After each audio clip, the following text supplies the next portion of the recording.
Señores, nos vamos a meter otra vez en el tema Malvinas. Está con nosotros Nicolás Casanseu, que llegó a las islas el 2 de abril y vivió bajo fuego y fue testigo de todo lo que se cayó y se ocultó durante la Guerra de las Malvinas. Lo quiero presentar primero con este documento.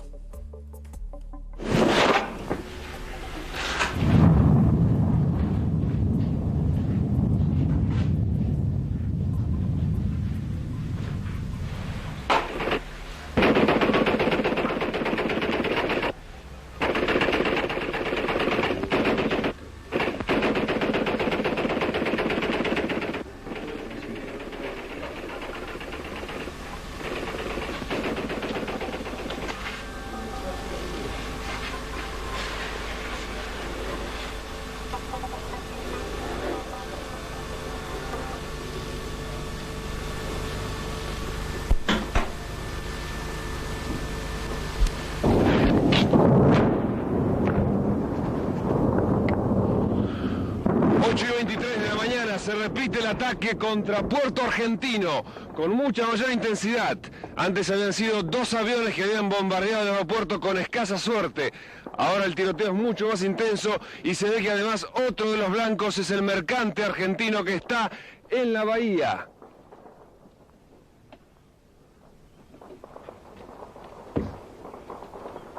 Contestan nuestras baterías antiaéreas y se ve el refulgir de sus disparos en el aire. Un ruido que ahora se hace más intenso.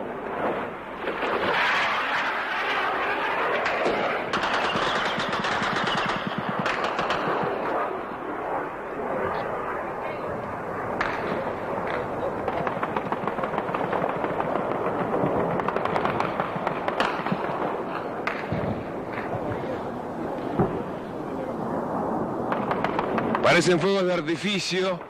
Más allá se ve una humareda que se levanta en el lugar donde aproximadamente se encuentra el aeropuerto. Estaría en llamas en este momento.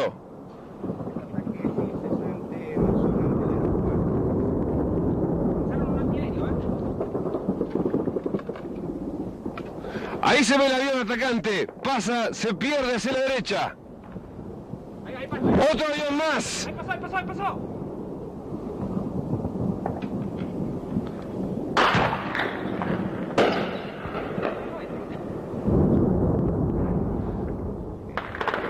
Siguen las explosiones en el aeropuerto que podrían ser originadas, además de las bombas, por los combustibles que explotan. Misiles nuestros se dirigen en busca del avión enemigo.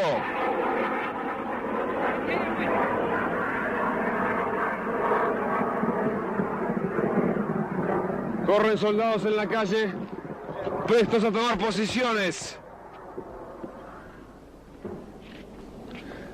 Mientras tanto, en el lugar del aeropuerto, divisible desde aquí, se ven las llamas y la humareda que no cede. Evidentemente, esta vez ha sido alcanzado más de lleno que la primera vez cuando se produjera el ataque a las 5 menos cuarto por 2 aviones que depositaron 4 bombas de acción retardada, una de las cuales explotó solamente, sin causar víctimas. Bueno, una serie de sensaciones, ¿no? Nostalgia, orgullo, emoción. También tristeza de que no se haya reconocido en su debida dimensión hasta ahora el heroísmo de nuestros héroes. Que todavía haya muchos héroes desconocidos. Te cuento una cosa como ejemplo. Durante la guerra existieron lo que se llamaban los vuelos locos. Los Hércules no solo eran el puente aéreo hacia Malvinas, sino que como no había otros aviones, hacían vuelos locos que era elevarse, con lo cual entraban en el radar de los ingleses, para detectar blancos en la flota. Le decían vuelos locos porque eran vuelos suicidas. Y los tripulantes de esos Hércules han sido propuestos a la condecoración al valor en combate y la Cámara de Diputados está congelando esto sin moverlo a 36 años para empezar a morirse y no los van a condecorar por ese heroísmo porque los Hércules eran aviones desarmados, hacían de carnada viviente, se jugaban la vida. Hay que reconocerlo de una buena vez. Vos fuiste la cara de la televisión argentina en la guerra, el único periodista que estaba allí. Que cubrió toda la guerra. Hubo otros, pero, por ejemplo, el grupo de la agencia Telam, como el cronista que estaba a cargo, Diego Pérez Andrade, inventaba noticias, el 4 de mayo cerraron la agencia Telam. Le devolvieron los equipos recién a fines del conflicto, 2 días antes del conflicto. Por eso yo fui con Alfredo Lamela, los únicos corresponsales de guerras civiles que hubo en el conflicto. Y hay historias de material censurado, ¿no? Que Sí. nunca se mostró, ¿no? ¿Dónde está eso? Eso fue destruido. Destruido. Destruido. Cuando vuelvo, no sabía qué se publicaba porque no había retorno, me dicen mis compañeros de Canal 7, ATC, que el 90% o más del material había sido destruido, no solo no había sido mostrado. Y por razones absurdas. Por ejemplo, a mí me prohibieron seguir filmando soldados conscriptos. Y yo seguí filmándolos porque, primero que era un deber profesional, ¿cómo iba a obedecer esa orden? La desobedecí. Pero además los conscriptos se ponían muy contentos porque creían que los podían ver sus seres queridos en el continente. Imagínate la cantidad de material que me destruyeron solamente porque yo seguía filmando soldados conscriptos. ¿Qué viste? ¿Qué viviste ahí? Estabas bajo fuego. Yo viví intensamente, por empezar. O sea, 60 días en Malvinas pasaron más rápido que una semana en París. Una intensidad absoluta, muchísima adrenalina, mucha emoción. Y la emoción mayor era observar los actos de amor en la guerra. Que Malvinas es una concatenación de actos de amor al prójimo. Por ejemplo. Mira, por ejemplo, ¿vos te acordás cuando hundieron el Belgrano? No se sabía dónde estaban las balsas, cuántos habían sobrevivido y el tiempo apremiaba porque los sobrevivientes, si lo sabía, se podían morir de hipotermia. Y sale un avión Neptune, que era un avión viejísimo que lo sacaron de circulación en la misma guerra porque no daba más, con 10 tripulantes a bordo y vuela buscando esas supuestas balsas hasta que llega lo que los pilotos llaman el punto de lotería. Quiere decir que si de ahí no te volvés, te podés caer al agua de vuelta, no te va a alcanzar el combustible. Y el capitán Pérez Roca conferencia con la tripulación y dice, ¿qué hacemos? Y los 10 deciden, seguimos buscando. Y vuelan media hora más y avistan las balsas y salvan 700 vidas arriesgando la propia, por amor al prójimo. Qué bárbaro.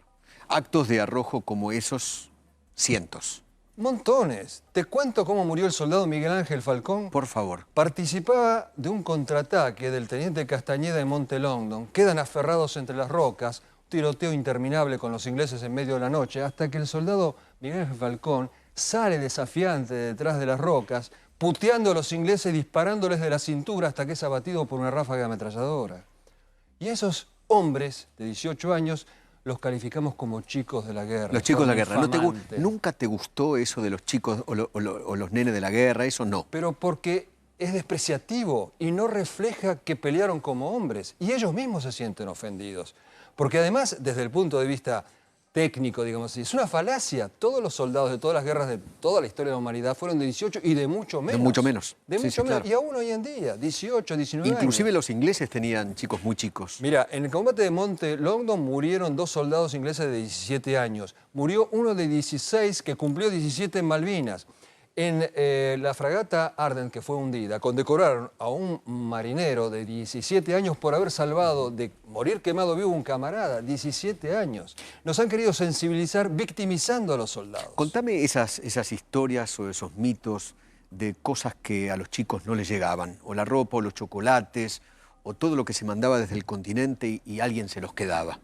Lo que pasa es que como los generales nunca pensaron en ir a la guerra, pensaban que era un toque y me voy, después se negociaba, cayeron en esa trampa de los ingleses, no mandaron nada a Malvinas. El 2 de abril, si vos vas a la guerra, Eso quedó en el continente. empezás a mandar barcos con vituallas, con provisiones, con armamento. No hicieron nada de eso. Cuando ven que la guerra se viene en serio, empiezan a mandar las cosas en los aviones Hércules que no daban abasto, porque ya la flota había cercado las islas, no podía cruzar un buque de transporte. Entonces, todas esas cosas quedaron en Comodoro Rivadavia, la inmensa mayoría de ellas. ¿Y Menéndez? ¿Qué te acordás de él?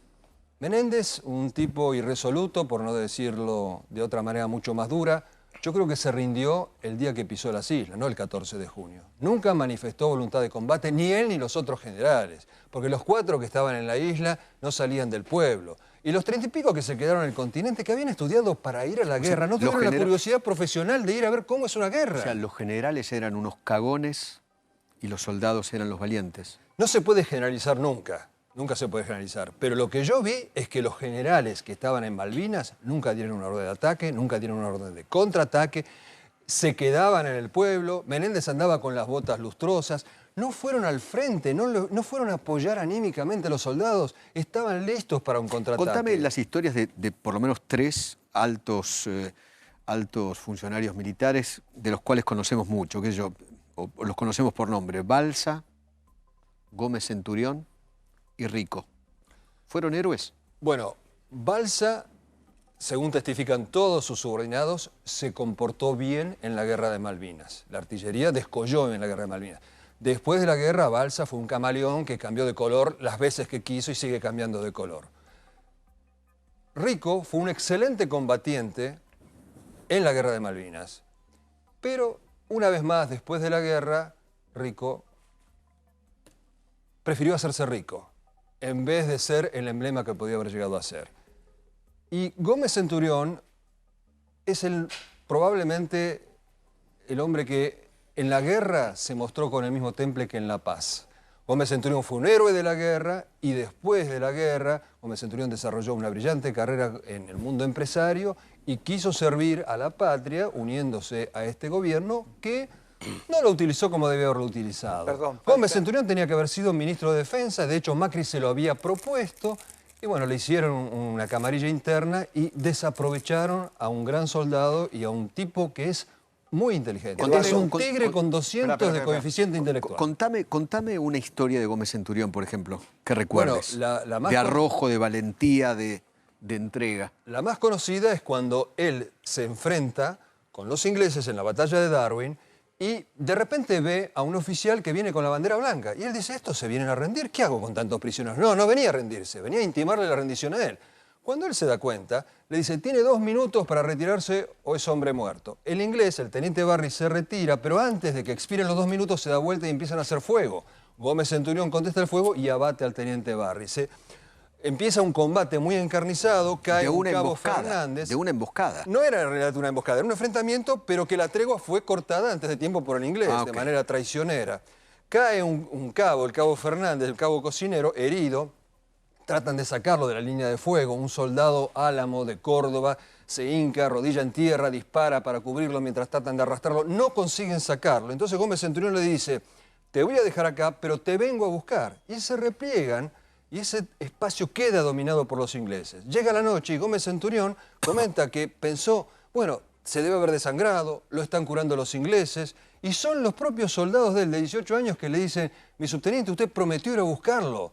Y él reacciona y pide voluntarios. Pide 2 voluntarios, se ofrecen 4. Eran soldados que no comían desde hace 2 días, que estaban empapados desde hace 4. Plena noche. Se ofrecen en plena noche, van a esa negrura, la noche, vos sabés que en Malvinas no te ves ni las manos en esas noches negras, y buscan al cabo Fernández y lo encuentran, y lo sacan ¿Le salvan la vida? detrás de las líneas enemigas y le salvan la vida. La pucha. Sí. No, me parece que en ese listado de gente con coraje, de gente que actuó de acuerdo a sus convicciones, a su entrenamiento y a sus competencias, falta Zeinaldin. ¿Qué pasó con Zeinaldin? ¿Por qué no está en esa lista? Zeinaldin no entró en combate. Nunca. Zeinaldin era un buen oficial, pero no encontró en combate. Nos quedamos sin saber cómo habría sido Zeinaldin en combate. Mirá vos. Eso es bueno saberlo. No, es un detalle. A ver, yo sabía que eso, por eso no lo nombré, porque los 3 nombres, por lo menos de los 3 personajes que nosotros conocemos, son estos, pero bueno. Zeinaldin nunca entró en combate. No entró en combate. Es más, cuando los jefes de las compañías de comando, Castañeto y Rico, se dan cuenta que Menéndez no va a resistir, que está pasivo, proponen a Zeinaldin apartar a Menéndez y hacerse cargo de una defensa última de Puerto Argentino para salvar el honor. Y Zeinaldin dice que no se puede romper la cadena de mandos. Pero cuando vuelve al continente y no es ascendido a general, sí rompe la cadena de mandos. Cuando Zeinaldin se niega a encabezar la resistencia, Castañeto y Rico planean hacerlo con los comandos nada más, atrincherarse en la casa del gobernador y vender cara a su vida. Planifican eso, pero parece que esa noticia llega a Menéndez, los manda a la península Freycinet y mientras ellos están enredados en la península Freycinet, Menéndez se rinde. Sí. Nicolás, ¿alguna vez volveremos a ver la bandera argentina flamear en las Malvinas? Yo creo que sí, pero con una condición, que primero recuperemos la Argentina. La Argentina está de rodillas. ¿Cómo vas a recuperar un territorio cuando no tenés fuerzas armadas?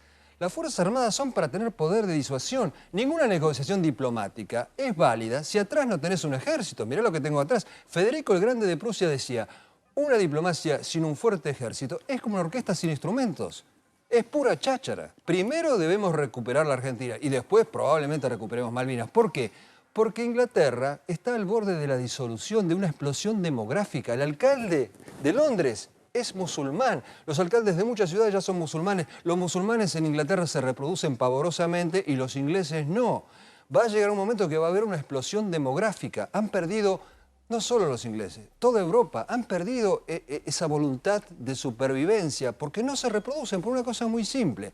Cuando Inglaterra tenga esa implosión demográfica, no va a poder mantener más su colonia a 14.000 kilómetros de distancia si nosotros estamos de pie.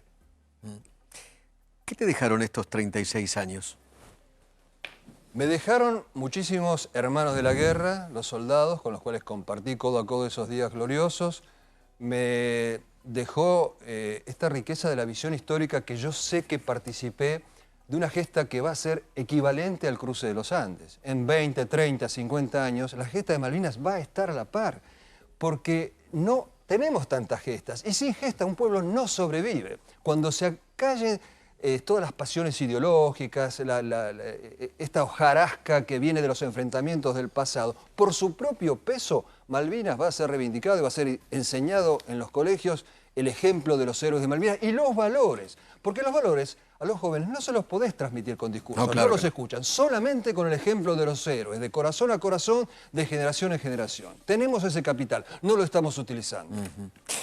36 años donde los gobiernos trataron de esconder bajo la alfombra, ¿no? Este tema, Malvinas, los héroes. Todo el tiempo, empezando por el gobierno militar, que trató de esconder a los combatientes. Y después siguió con los Alfonsín. trajo escondidos. Exactamente. Sí, hubo una convergencia de ocultamientos que de alguna manera dura hasta el día de hoy.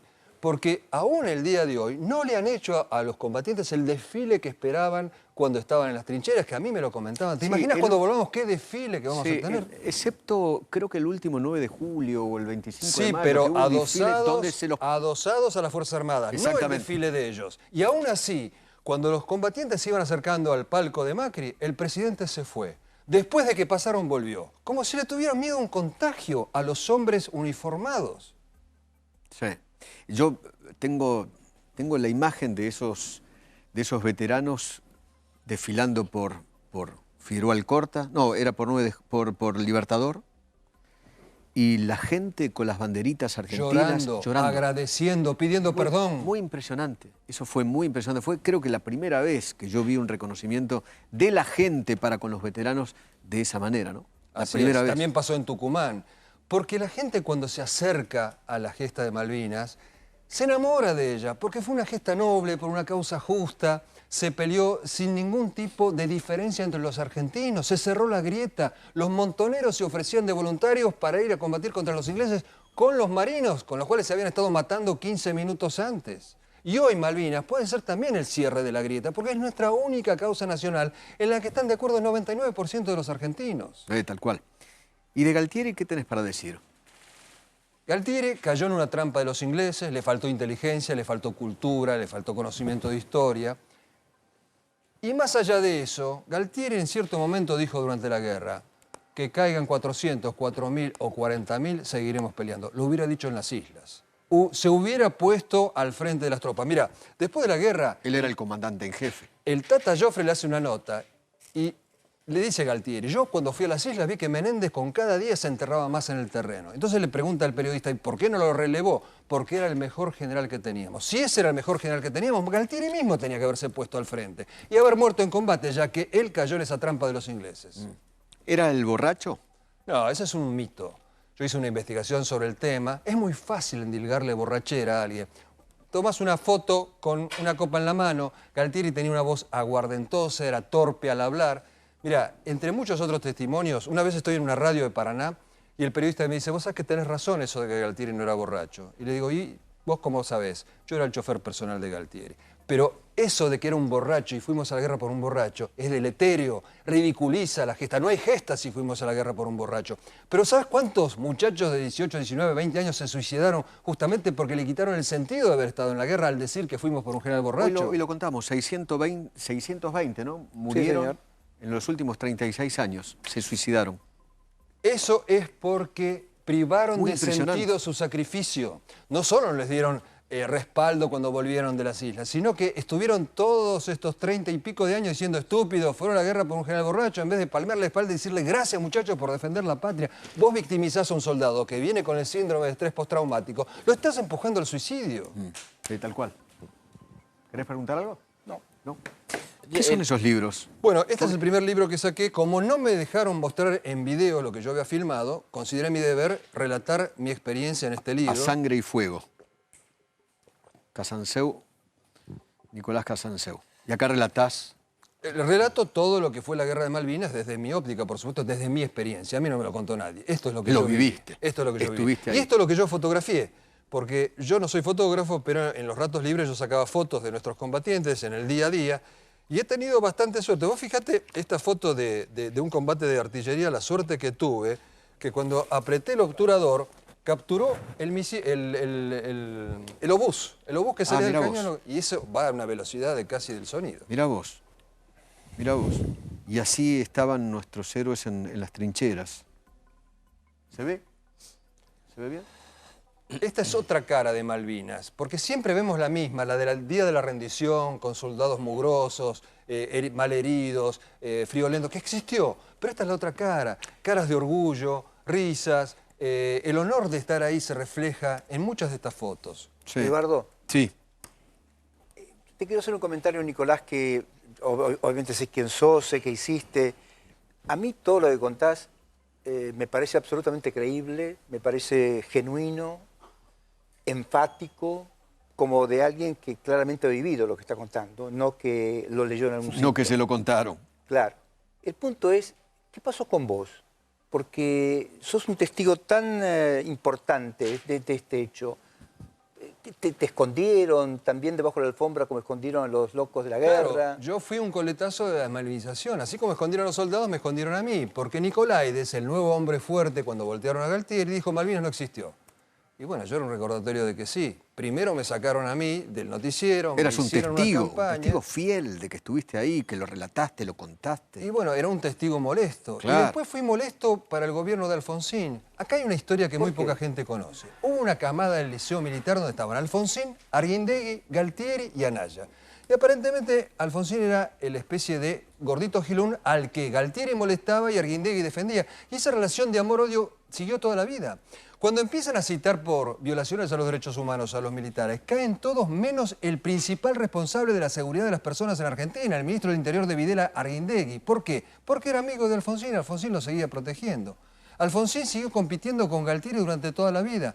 Cuando él quiere entrar en la historia, trasladando la capital a Carmen de Patagones, Viedma, un periodista le dice, pero eso va a salir muy caro. La respuesta de Alfonsín fue, bueno, también la guerra de Malvinas salió cara. Seguía compitiendo. Cuando aquí aparecían las tapas de los diarios, estamos ganando, de los diarios y también de las revistas, Revista Gente, hoy mostramos, por ejemplo, una de las tapas de Revista Gente diciendo, estamos ganando. ¿En algún momento a vos te dio la sensación que estábamos ganando?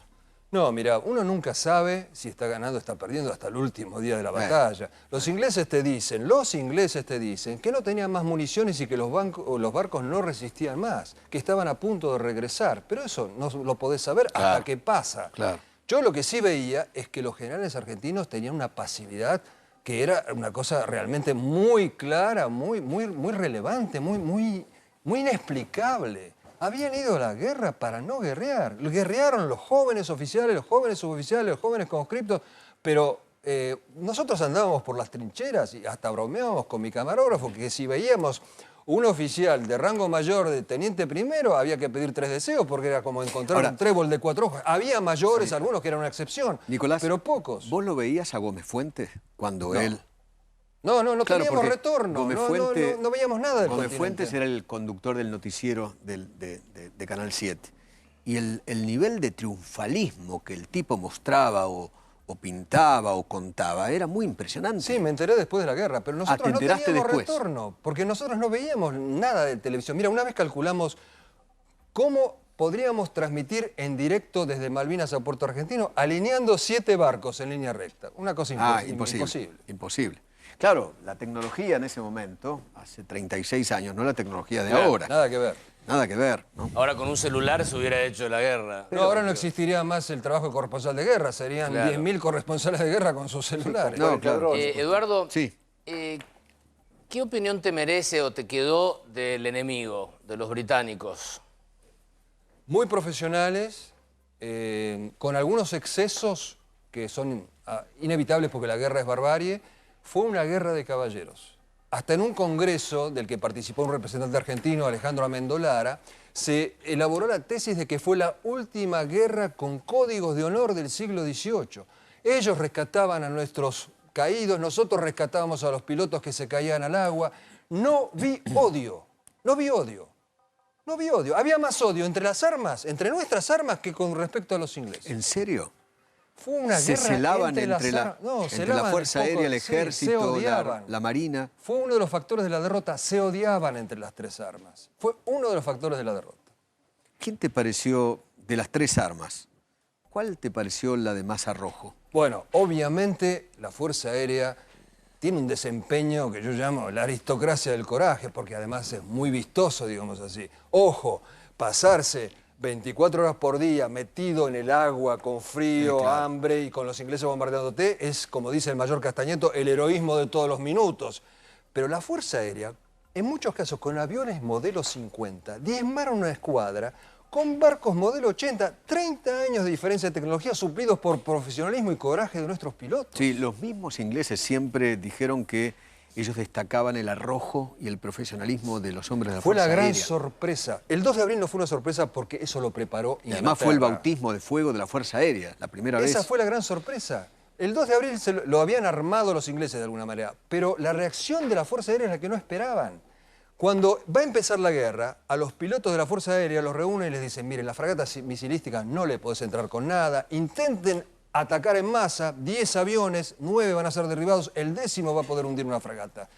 Y por suerte nuestros halcones, como le dicen los pilotos, no le hicieron caso. Atacaron a los Güemes, llegaban subrepticiamente volando a ras del agua, golpeaban y desaparecían y diezmaron a la flota. El almirante Woodward escribe el 13 de junio que le quedan 3 barcos en perfectas condiciones de casi 100 que era la Armada Británica.